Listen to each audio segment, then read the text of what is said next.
The allocation of assets in the event of death can pose big problems for self-managed super fund trustees.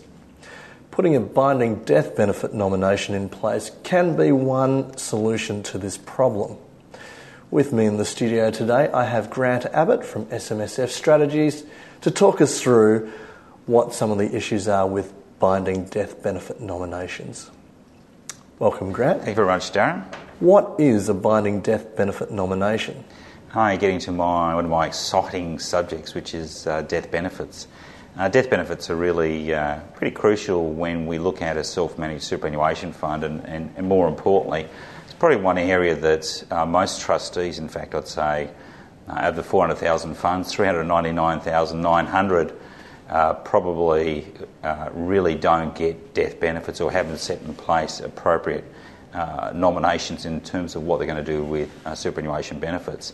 In particular, there's a myth, and I think that most of your viewers have to understand the myth is that these binding death benefit nominations that they may or may not have done when they first set up the fund, or an advisor's put them in place for quite some time, the Commissioner in a whole body of law has basically said that they're virtually worthless, and the plans that people really thought were put in place, really you need to go right back to scratch and start to say, well, what do I really want out of my self-managed superannuation funds? And I think there's probably could lead 2 or 3 points there. First one is that your self-managed super fund, or your assets in there, which I call the SMSF estate, those monies that are basically residing in there can't really be dealt with by your will. Of course, you can always pass them from your self-managed super fund into your legal estate and deal with them in your will by making that pass, but the money sitting inside the fund, it's going to depend on how the trustee, or what measures you put in place with the trustee as to how they're to be split.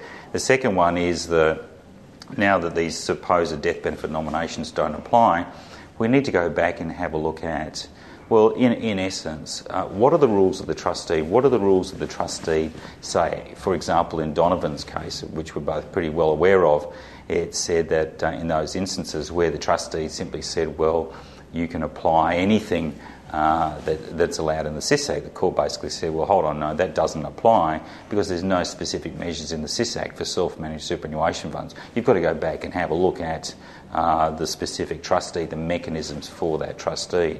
As an aside there, inside, for example, the SMSF Strategies trustee, we've put in some quite strong, secure framework enabling people to make what we call a non-lapsing, a binding nomination, which means you can put a nomination in that allows certain benefits and also assets to be passed out directly from the self-managed as opposed to going to the estate. Bearing in mind that when it goes to the estate, it's potentially open for legal challenge. Self-managed super funds, not open for challenge. And the final one is the third one, is that quite often the binding nominations I've seen are pretty poor because all they do is they simply say, well, if I die, it all goes to my spouse. If my spouse dies, it all goes to me. But what happens if you both die? And you really need to start to go to the next level, and it's so important for trustees and advisors to start to canvass, well, what's going to happen for my next generation when we both die? What do we really want to happen? Bearing in mind that these self-managed super funds really last as long as you want, 100 years, 200 years, 300 years. So that's the sort of state of play where binding nominations are at the moment.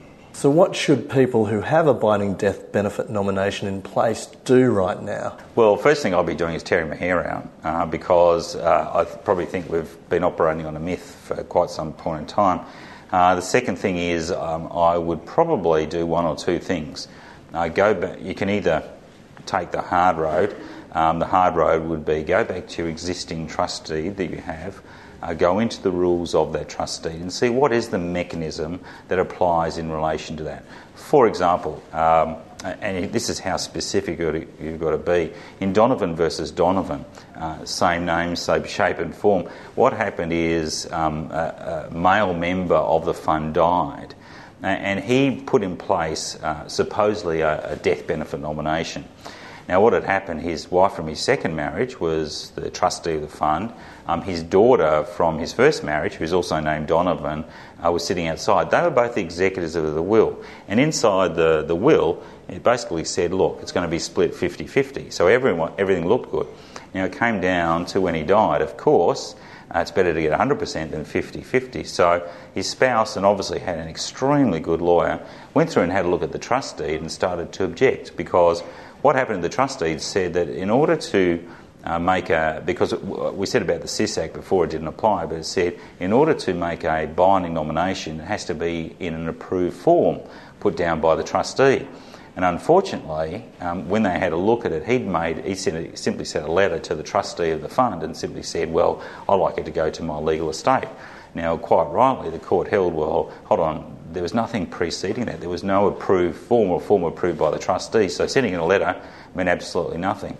So that's how detailed they go into the trust deed. So you can go in, have a look at the mechanism, do whatever's required under the trust deed, or probably more importantly, the easiest way out, for example, I recommend is people simply to upgrade their trust deed.